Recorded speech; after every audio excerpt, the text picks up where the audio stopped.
Cloudy this afternoon with showers and a high of 14 degrees. Right now it's 9. I'm Kendra Hamilton. Here's what's making news in Quinte. High school teachers with the Hastings and Prince Edward District School Board have a new tentative local agreement. The board and the teachers, who are members of the Ontario Secondary School Teachers Federation, District 29, will vote on the deal in the next few weeks. Board chairperson Dwayne Inch says the negotiating teams worked together through a respectful process to come to an agreement on local bargaining issues.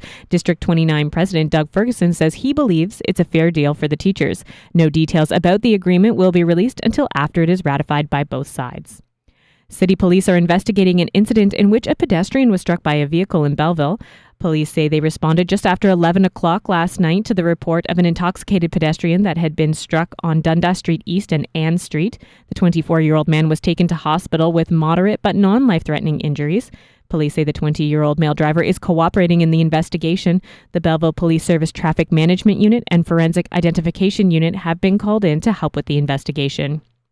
The official unveiling of what could be the world's first digital cenotaph will be held today in Deloro, which is northeast of Marmora. The dedication ceremony of the Deloro War Memorial is scheduled for 2 o'clock this afternoon at the Community Centre. The memorial honors Canada's armed forces and the contributions of the former Deloro mine to the country's efforts in the two world wars. A barcode etched on the 11-foot black granite obelisk can be scanned by a smartphone or tablet, giving visitors access to information on their mobile devices.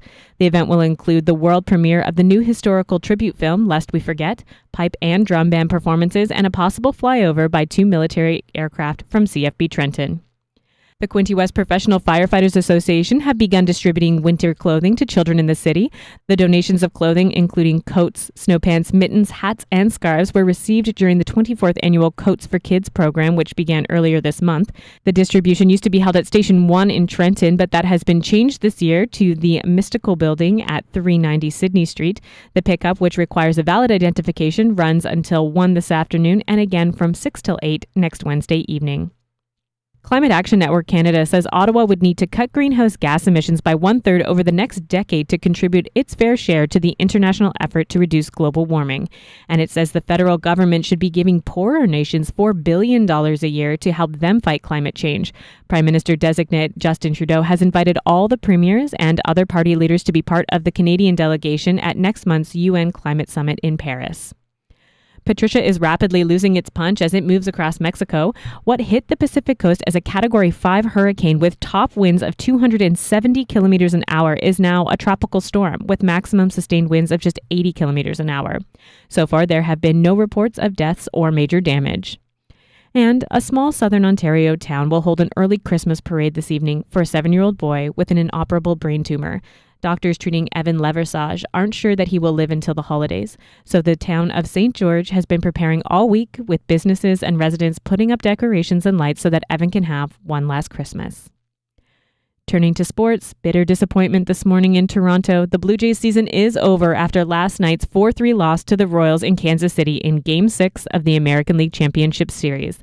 The Royals will meet the New York Mets in the World Series, which starts Tuesday night in Kansas City.